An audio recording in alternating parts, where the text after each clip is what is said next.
KLTV Kwentong Kababalaghan. Labing-apat na lumang gusali sa Pilipinas na puno ng kababalaghan. Sa bawat sulok ng ating bayan, may mga gusaling iniwan ng panahon, mga pader na tahimik, subalit nag-iingat ng mga lihim. Mga kwento ng hiwaga, mga tunog na hindi nakikita, mga presensyang hindi nawawala. Ngayon, samahan mo ako. At dahan-dahan nating pasukin ang 14 lumang gusali sa Pilipinas na puno ng kababalaghan. 1. Manila Film Center, Pasay City. Sa gusaling ito, may mga ingay na naririnig mula sa ilalim ng sahig, mga kamay na tila humahawak, malamig at biglang naglalaho. Ang mga gwardiya minsan ay nakaramdam ng presensya na parabang mga nilalang na hindi nakalabas at nananatili hanggang ngayon. 2. Diplomat Hotel, Baguio City. Sa lumang hotel na ito, may mga aninong dumaraan. Mga paring at madreng tila walang ulo, naglalakad sa pasilyo. Sa fountain sa gitna ng gusali, mararamdaman mong may mamatang nakatingin mula sa dilim. 3. La Perle White House, Baguio City.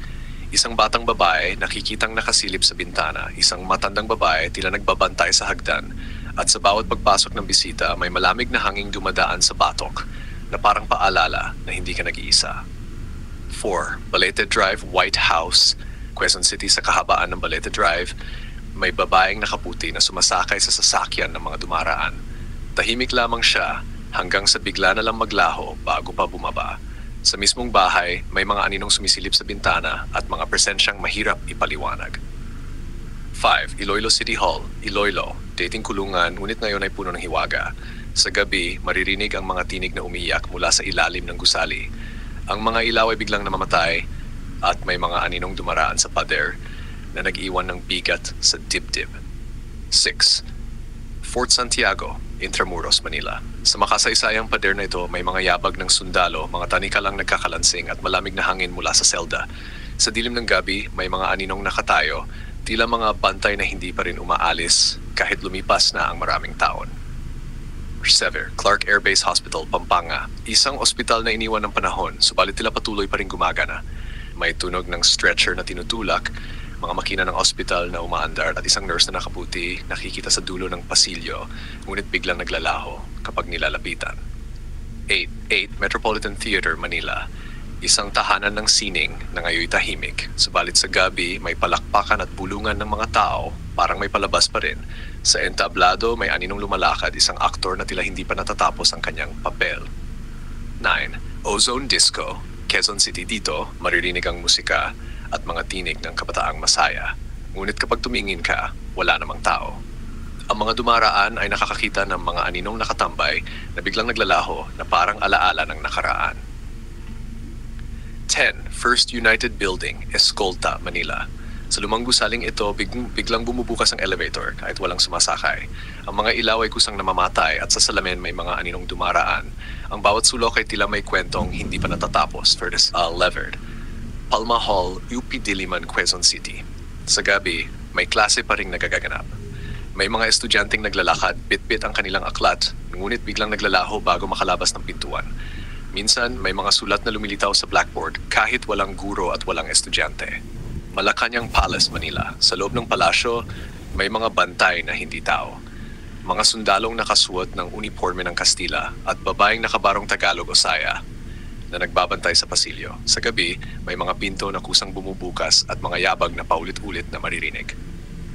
13. Leyte Provincial Jail, Tacloban, Leyte.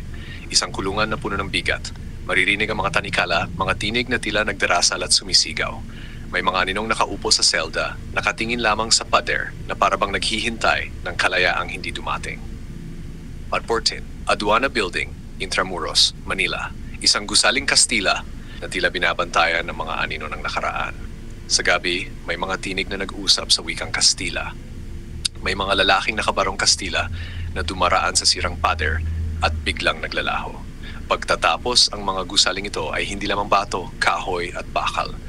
Sila ay mga bantay ng ating kasaysayan, mga alaala na hindi nawala, mga tinig na hindi tumigil, mga aninong patuloy na nagbabalik. At sa tuwing iyong madadaanan, marahil ay mararamdaman mo rin ang malamig na simoy ng hangin, aral mula sa mga lumang gusali ng kababalaghan. Sa bawat gusali, naroon ang kwento ng nakaraan. Minsan, dala nilang lungkot, ang bigat at ang mga alaala na hindi na natapos. Ngunit ang mga paalala ay malinaw. Ang kasaysayan ay hindi dapat kalimutan. Ang mga alaala ng nakaraan, mabuti man o masakit, ay dapat igalang. Ang bawat sulok ng ating bayan ay may kwento na dapat nating pahalagahan. Tinuturuan tayo ng mga gusaling ito na ang tao ay dumarating at umaalis. Ngunit ang ating mga ginagawa, ang ating mga iniwan ay nananatili. Kaya't sa bawat araw, piliin nating gumawa ng mabuti. Mag-iwan tayo ng alaala na magbibigay ng liwanag, hindi takot. Pag-ibig, hindi bigati. Sapagkat ang tunay na kababalaghan ay hindi ang mga aninong naglalakad sa dilim, kundi ang kapangyarihan ng ating iniwang bakas sa mundo.